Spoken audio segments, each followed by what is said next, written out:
Hello, yes. Welcome to Good Night Housing with Danhausen. That's the show, yes? Probably. I Who you knows? tell You're the guest. Why would Danhausen ask you? Oh, we have a wonderful guest today. Danhausen is known for quite some time. A wonderful fellow, wonderful young man. A hot new up-and-comer, if you will, Daniel Garcia Hausen. Danhausen. Daniel, what? Well, we cannot have too many Danhausens. This is too close. No, I was saying earlier. I was thinking we should get all the Dans in wrestling, like me, you, Dan Champion, Cabana Man, Dan. Start only Dans. Put it behind a paywall. I think it might make some money. I like your idea with this monetization, but it's too much. Too many Danhausens. Way too many. Way too many. Well, how are you doing? I'm doing good. I feel very blessed. I feel like I'm in a very good position right now, and I'm very happy to be where I'm at. Yes, you are at Danhausen's famous television show right now, so you should Exactly. be blessed. Exactly. What a blessing. Yes, exactly. Got a nice new T-shirt on that Danhausen has sent to you. Plain black T-shirt. Yeah, right from you. Right from Dan. Fresh off the presses. Okay. Well, Danhausen will submit some questions to you if you would like to answer them. We'll have a nice time. Yes, sounds good. Yes. Well, first of all, you have a very big title defense coming up this Friday, yes? Against J.D. Drake, television star at Limitless Wrestling. Correct. Some would say this might be the most challenging challenge, yes, that'll do, that you have had yet there. Yeah, some people would say that, and I would definitely agree with that. I think that JD Drake is an extremely talented wrestler. He's very strong, very hard hitting, and also very technical. But I think he's great. But I think the things that separate really great wrestlers from the best professional wrestlers in the world are all of the little things, and I believe I execute all of the little things just a little bit better than JD Drake does. This is true. Also, Danhausen would give you a little tip, though. Danhausen saw him at the High Spots warehouse this last week, and he tried pulling scissors out on Danhausen. So just watch out for that. Watch out for the scissors? Yes, do not accuse him of being on television. He gets very angry about it. Don't tell him a TV star. Yes, do not do that. So we will not ask for your plans, but Danhausen will, of course, bestow upon you some knowledge to, if you want, end the match before it begins. Before the bell rings, you know what Danhausen's going to say? Drop to your knees. Boom! Right in the groin. Bang. Then have them ring the bell because he's a tough fellow. So he'll say, ring the bell, I don't care. And you just pin him. Yeah, and I got the champion's advantage too. I got the title. Yes, you just get disqualified. Who cares? Let the bell ring, just hit him in the groin right away. I might as well. Just keep the title forever that way. Oh, you're very smart. Actually, Danhausen knew that. You've graduated college recently, yes? Yeah, about a year ago, I just graduated. Oh, so smart, so strong, so technical and proficient. Have everything. Thank you. Is there anything else you'd like to say going into this bout? Yeah, I mean, like you said I wouldn't tell my plans, but my plans are I am going to exhaust JD Drake to a point where he faints and he is exhausted. He can no longer breathe. And if you can't breathe, you can't compete. And that's my goal with every opponent. Just go in there, put them in the most uncomfortable positions possible until they have trouble breathing, until they have trouble moving. And then I get my hand raised with the victory. It's been working out for me so far, and I'm going to keep using that strategy. Good idea. Dehydrate him. We'll cut off his water supply throughout the whole week. The rest of the week, Danhausen will make sure of it. That way, going into it, your plan to dehydrate him will work. Make him hot. Yes, exactly. So let's get in some more questions now that we've plugged this wonderful bout coming up. Oh, yes, this one that Danhausen loves because he loves these people. The Butcher, the Blade, and the Bunny. You know them very well as the Blade was your trainer. How was it training with such a menacing foe? The training with the Butcher, the Blade, and the Bunny was great. Yes. And some people, like in a recent interview, some people said that like Andy trained me as well. And I was like, oh, that's kind of I was like, that's kind of weird. But Andy's great. He was always super fun to train with. He's super creative. I don't think he gets enough credit for being so creative. And the Blade, obviously, Pepper Parks, he's one of my original trainers. Who has better abs? Who has better abs? Yes, no one has better abs. Between me and him? Oh, no. In general, everybody. The Blade has the best abs. Maybe the only person who can compete with him abs-wise is Pac.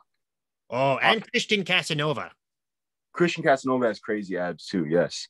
But training with Pepper was awesome. He's somebody who he can really help you with the fine tuning once you get all the basics down. He can put like a good polish on you and give you all the tips that will help you be like TV ready and take you to the next level. Those kind of things. Yes, it's quite wonderful. Danhausen's known of them for quite some time. Actually, he's known of Pepper Potts and the Bunny for probably 6 or 7 years. Yeah. We did a lumberjack match together once. Oh, you did? It was in Canada. Really? Yes, for Destiny Wrestling. It was at a hockey rink. Who was in the lumberjack match? You were a lumberjack? Yes, we were lumberjacks. Danhausen does not remember who was in this match, though. No. No, Danhausen stood on the outside. I believe we just talked the whole time. That's the only way to do a lumberjack match. Just chat on the outside the whole time. Yes, you don't have to pay attention until someone gets thrown over the top at you. You know your assignment. You're just out there to talk. Yes. Yeah, that's all we do. And then we beat them up and toss them back in. Yeah, you got it. All right, let's see. Oh, yes. This one. This is Danhausen. You know, it's a bad memory probably, but also an inspiring one. So we can talk about it, hopefully. You were in that horrifying car accident, but you came back faster than John Cena even. Danhausen remembers this happened. He texted you guys to make sure you're okay because it's quite terrifying. And then what was it? As soon as you were done with surgery almost, you were back on the bicycle. Yeah, I had surgery. We got in the car accident. I had surgery that morning. And like soon after that, I was riding on the bike at physical therapy, just trying to stay busy. In my opinion, we're ready back to go. Yeah, just because I was getting like bored sitting in the hospital bed, and that just kind of like messes with my mind, just sitting around not doing anything for hours upon hours upon hours, eating the hospital food and just watching whatever's on the TV. That gets tiring for me. So it was just best for my mental health. And I think in the long run, physically for me to get moving as quickly as possible. See, now this is the drive that has gotten you to where you are today. That's a physical example of the work ethic that you have. You were not thinking, I must take time and rest and do this. You were like, we have to get back to business. Daniel Garcia needs to be number one. Yeah, and that's what was running through my mind the whole time. Like, I always want to be the best at what I do, and I want to be able to push my body to the limits that it was meant to be pushed to and do the very best with the stuff I was given in life. And always, like, it sounds corny, but I always want to do my best at whatever I do. I never want to do anything halfway, whether it be like cooking or making my bed in the morning or professional wrestling. I never want to do anything halfway. I always want to push myself to be the best version that I can be. And I think that's kind of like an exaggerated version of the little things I do in life every single day to be the best version of myself that I can be. But you've proved it. What was it, last year? Well, the last year got canceled, but we'll still count it for the collective. And then we had the new fake collective in October, the small one. Yeah. You were not really booked on any of that, correct? I didn't have any bookings. It's funny you bring that up. The only booking I had for Mania Week last year was supposed to be the Gray Sweatpants Battle Royal. Yes. And I wasn't even going to go down for it just because I didn't want to go like fly myself down, pay for my Airbnb and stuff just to do one battle royal. Like, no offense to anybody, but that just didn't seem very worth it to me in the long run. Yes. And then fast forward a year later, I had a bunch of bookings. And well, that's what Danhausen was going to say. In 2019, Danhausen had 2 bookings for WrestleMania. It was a battle royal and a manager spot for the production. Yeah. And and he also did whatever the hell it's called, Blackcraft Wrestling, where they did a battle royal at 4 a.m. or whatever. Danhausen, as soon as the bell rang, he eliminated himself and walked out the front door and went back to his Airbnb. He waved goodbye to the fans and said, see you in hell, and left. But the point being, the following year, even though it all got canceled, Danhausen went from 2 bookings to 12 or 13. This does not matter. It's some people will think, you have 1 this year. That means you're not going to have any next year. No, everything can change within the span of a year. Danhausen's getting to this point. You went from 0 to 1 booking to, the October one. I know you were a little disappointed because you had, again, not many. You felt like you're not being seen. But then this year, you were arguably the MVP of the weekend. Thank you. I like to think so. I don't know if I was like MVP or whatever, but I do know that I had the time of my life and I put on a bunch of matches that I felt very fulfilled with. And that's what really matters. Well, Danhausen thinks so. And also, that was a bunch of questions that Danhausen got was, how does it feel to be the MVP of the collective this year? Oh, thank you so much. I really do appreciate that. And I felt extremely fulfilled. And I felt like I don't want to sound like too braggadocious or anything, but I felt like it was like a little bit of a long time coming. You mentioned that fake collective that happened like in the fall. Well, it's not fake, but it was not the real version. Small, yeah. And it was just like, I remember being like pretty disappointed, and not even from a sense where I wasn't being seen, because like when real life was resuming, I was wrestling like 3 times a weekend at pretty big places. Yes. So kind of strange to me that this weekend is happening with all the best independent wrestlers in the world, all the biggest names, and I didn't even get a call. I didn't even get an email. Nobody reached out to me. I just found it a little bit strange, and I don't want to say concerning, but I was a little bit concerned about, man, like, am I not doing something right? Am I not pushing myself as hard as I need to be seen by these places? But I guess that kind of changed over these past couple months, through the winter and through the last couple months of the pandemic era in wrestling. I was able to.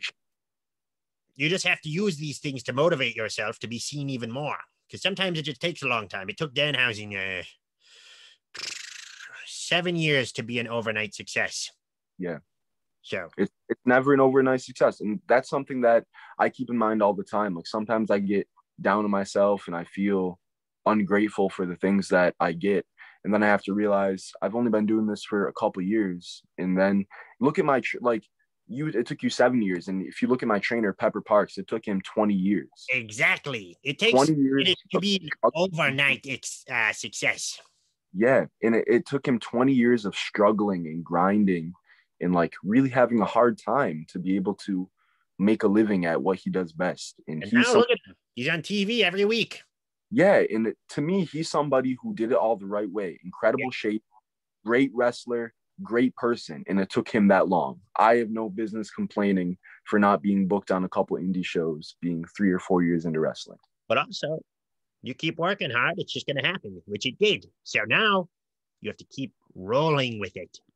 Yes, definitely. And it's snowball and build into something huge. I think that's something that a lot of people struggle with. They get a little bit of momentum and they don't know how to capitalize on it. And I feel like that's something that you were able to do very well. You were able to capitalize on your momentum and kind of cash in at the right moment. And I feel like that's something that not a lot of people have the savviness to do. And you need to keep cashing in. That's the trick. Keep it going. Keep doing something bigger and cash in more and more. Yeah. And then you end up on Conan O'Brien. Then you end up having Daniel Garcia on your show. That's right. Danhausen sharing the spotlight. Let's see. So we did this talk about the collective. Someone did have a question about this battle royal you did there. The sweatpants battle royal. Okay. Let's see. They asked, did you listen back to the commentary on this battle royal? I did listen to the commentary back. It was kind of funny because I'm a big fan of Tasha Steelz. I think she's a great wrestler. And it was funny to hear her being so happy to see me in that battle royal, because I think she's great. And it actually the first time I heard about the commentary was my mom actually bought the Alley Cat pay-per-view to watch on a fight. So she watched the battle royal. And she texted me right after, and she was like, "Oh, these girls love you, blah, blah, blah." You're doing like that kind of stuff. Very good. When I got back home, I watched the Battle Royal and stuff because my mom had already bought it. And I did hear the commentary, and I appreciate all of the kind words. There it is.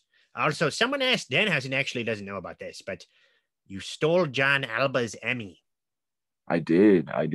John Alba. Keep it. Ball. He's a slime ball. Terrible manager. Always takes the easy way out. And he wanted to have Charles Mason come out and talk badly about my car accident.